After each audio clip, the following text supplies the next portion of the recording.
Omnipotent Government: The Rise of the Total State and Total War. Written by Ludwig von Mises. Narrated by Millian Quinteros. Preface. In dealing with the problems of social and economic policies, the social sciences consider only one question: whether the measures suggested are really suited to bring about the effects sought by their authors, or whether they result in a state of affairs which, from the viewpoint of their supporters, is even more undesirable than the previous state which it was intended to alter. The economist does not substitute his own judgment about the desirability of ultimate ends for that of his fellow citizens. He merely asks whether the ends sought by nations, governments, political parties, and pressure groups can indeed be attained by the methods actually chosen for their realization. It is, to be sure, a thankless task. Most people are intolerant to any criticism of their social and economic tenets. They do not understand that the objections raised refer only to unsuitable methods and do not dispute the ultimate ends of their efforts. They are not prepared to admit the possibility that they might attain their ends more easily by following the economist's advice than by disregarding it. They call an enemy of their nation, race, or group anyone who ventures to criticize their cherished policies.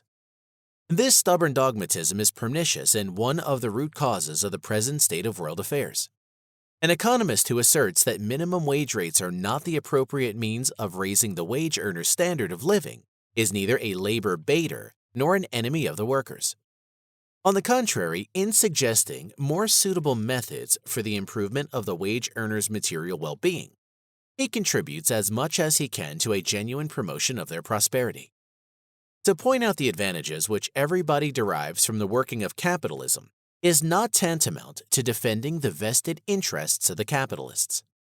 An economist who 40 or 50 years ago advocated the preservation of the system of private property and free enterprise did not fight for the selfish class interests of the then rich.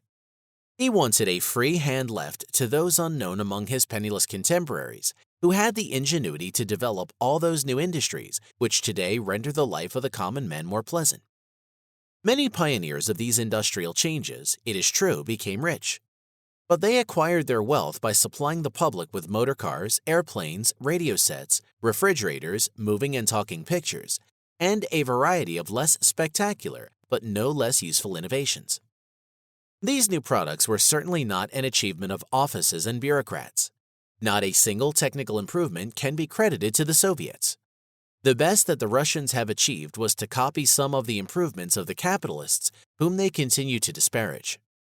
Mankind has not reached the stage of ultimate technological perfection. There is ample room for further progress and for further improvement of the standards of living. The creative and inventive spirit subsists notwithstanding all assertions to the contrary, but it flourishes only where there is economic freedom. Neither is an economist who demonstrates that a nation, let us call it Thule, hurts its own essential interests in its conduct of foreign trade policies and in its dealings with domestic minority groups, a foe of Thule and its people. It is futile to call the critics of inappropriate policies names and to cast suspicion upon their motives. That might silence the voice of truth, but it cannot render inappropriate policies appropriate. The advocates of totalitarian control call the attitudes of their opponents negativism.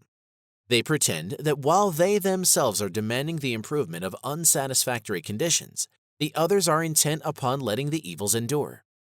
This is to judge all social questions from the viewpoint of narrow-minded bureaucrats. Only to bureaucrats can the idea occur that establishing new offices, promulgating new decrees, and increasing the number of government employees alone can be described as positive and beneficial measures, whereas everything else is passivity and quietism. The program of economic freedom is not negativistic. It aims positively at the establishment and preservation of the system of market economy, based on private ownership of the means of production and free enterprise. It aims at free competition and at the sovereignty of the consumers. As the logical outcome of these demands, the true liberals are opposed to all endeavors to substitute government control for the operation of an unhampered market economy. Laissez-faire, laissez-passer does not mean let the evils last. On the contrary, it means do not interfere with the operation of the market because such interference must necessarily restrict output and make people poorer. It means, furthermore, do not abolish or cripple the capitalist system, which, in spite of all obstacles put in its way by governments and politicians, has raised the standard of living of the masses in an unprecedented way. Liberty is not, as the German precursors of Nazism asserted, a negative ideal. Whether a concept is presented in an affirmative or in a negative form is merely a question of idiom. Freedom from want is tantamount to the expression striving after a state of affairs under which people are better supplied with necessities. Freedom of speech is tantamount to a state of affairs under which everybody can say what he wants to say. At the bottom of all totalitarian doctrines lies the belief that the rulers are wiser and loftier than their subjects, and that they therefore know better what benefits those ruled than they themselves. Werner Sombart, for many years a fanatical champion of Marxism, and later a no less fanatical advocate of Nazism, was bold enough to assert frankly that the Führer gets his orders from God, the supreme Führer of the universe, and that Führertum is a permanent revelation.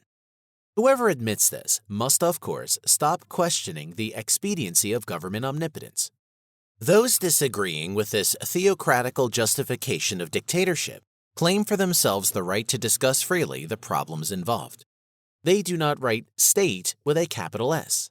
They do not shrink from analyzing the metaphysical notions of Hegelianism and Marxism. They reduce all this high-sounding oratory to the simple question: are the means suggested suitable to attain the end sought?